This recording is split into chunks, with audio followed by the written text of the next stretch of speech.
ઊંઝાના પૂર્વ નગરસેવકે મુખ્યમંત્રીને પત્ર લખીને રજૂઆત કરી છે।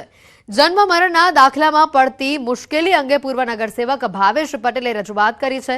રજિસ્ટર નોંધણી સોફ્ટવેર મુદ્દે મલ્ટિપલ લોગિન પ્રોગ્રામ શરૂ કરવા માંગ કરવામાં આવી છે। જન્મ મરણના દાખલા માટે વાલીઓની લાંબી લાઈનો લાગે છે। વાલીઓને પડતી મુશ્કેલી નિવારવા મલ્ટિપલ લોગિન પ્રોગ્રામ એક્ટિવ કરવાની માંગ કરાઈ છે। વધુ લોગિન આઈડી સાથે ટેકનિકલ સ્ટાફ ફાળવવાની પણ માંગ કરાઈ છે। आज रोज मुख्यमंत्री श्री, शहरी सचिव Shri, commissioner municipality administrative Shri, सांसद श्री, धारासभ्य श्री समक्ष रजूआत ईमेलना माध्यमथी मूकी छे के जे वर्तमान सॉफ्टवेर जे छे एना मल्टिपल लॉगिन एटले के एक आईडी पर वधु लोको ऑपरेट करी शके ते माटे તેમજ વધુ આઈડી ઊભા કરી ટેકનિકલ સ્ટાફ ફાળવી આ બાબતે સમગ્ર ગુજરાત રાજ્યના વાલીઓના વિદ્યાર્થીઓના હિતમાં તાત્કાલિક અસરથી માગણીઓને પૂર્ણ કરી ગુજરાતને જનતાના પડતી મુશ્કેલીઓને દૂર કરવા બાબતે મંદિર નજીક આવેલો હવા મહેલ હાલ ખંડર હાલતમાં છે। સ્થાનિકોનું કહેવું છે કે હવા મહેલ અસામાજિક તત્વોનો અડ્ડો બની ગયો છે। દારૂની બોટલો, ગંદકી, કચરો અને બાવળની ઝાડીઓના કારણે હવા મહેલની હાલત દયનીય બની છે। નશાખોરોનો અડ્ડો હોવાથી કોઈ પ્રવાસીઓ પણ અહીંયા આવતું નથી। જો કે હવા મહેલને નુકસાન પહોંચાડવા બદલ 5,000નો દંડ અને 3 મહિનાની સજાની જોગવાઈ કરાઈ છે। સ્થાનિકોની માંગ છે કે હવા મહેલ પર તંત્ર પૂરતું ધ્યાન આપે।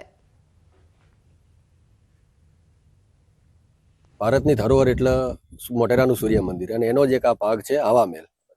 વર્ષ 2001 પછીની એકદમ ખંડેર અને દયનીય પરિસ્થિતિમાં આપણે જોવા રહ્યું છે। કેમ કે 2001 પહેલા અહીં ઈદગાહની નમાઝને એવું અદા કરતા તે સમયે સાફ સફાઈ કરતા હતા ગ્રામ પંચાયત દ્વારા અને ઇન્ડિયન આર્કોલોજીકલ, તે પછી કોઈ અહીંયા જોવા મળ્યું નથી અને ગાંડા બાવળોનો પણ ઝુંડ જોવા મળે છે આપણે। સ્ટેન્ડિંગ કમિટીમાં મહત્વનો નિર્ણય લેવામાં આવ્યો છે। યુવાનો માટે ક્રિકેટ ગ્રાઉન્ડ તૈયાર કરાશે તેવું તંત્રનું કહેવું છે। अलग अलग विस्तार क्रिकेट ग्राउंड तैयार कराशे। शहर में 18 जेटला प्ले ग्राउंड तैयार कराशे। 50 लोग बेसी शके तेवी व्यवस्था ने साथे सज्ज हशे आ ग्राउंड। युवानो तेमना ज विस्तार में क्रिकेट रमतो रमी शके तेवो तंत्रनो प्रयास छे।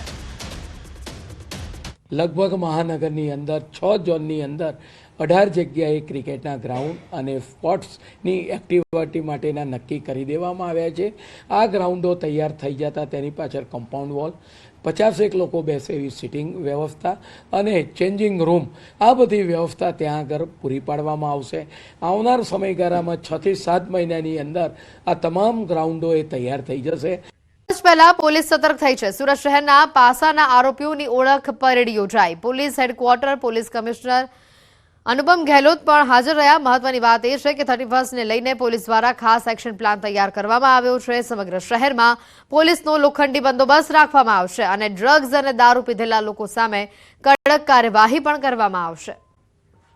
જિલ્લા કલેક્ટર અને મ્યુનિસિપલ કોર્પોરેશન દ્વારા ગેરકાયદે બાંધકામો ઉપર લાલાંક કરવામાં આવે છે। જિલ્લાના કતારગામ, પાલ વિસ્તાર સહિત અડાજણમાં મામલતદારની હાજરીમાં આ કામગીરી કરવામાં આવી।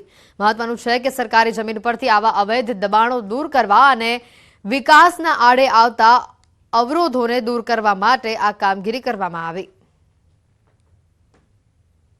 મોદીના લીરે લીરા ઉડ્યા છે। શૌચાલયમાં દેશી દારૂની મહેફિલ ઝડપાઈ છે। દારૂની મહેફિલ મારતા 2 શખ્સોનો વિડીયો વાયરલ થયો છે। ગેલેક્સી ટોકીઝની સામે જાહેર શૌચાલયમાં 2 લોકો દેશી દારૂની કોથળી પી રહ્યા હતા।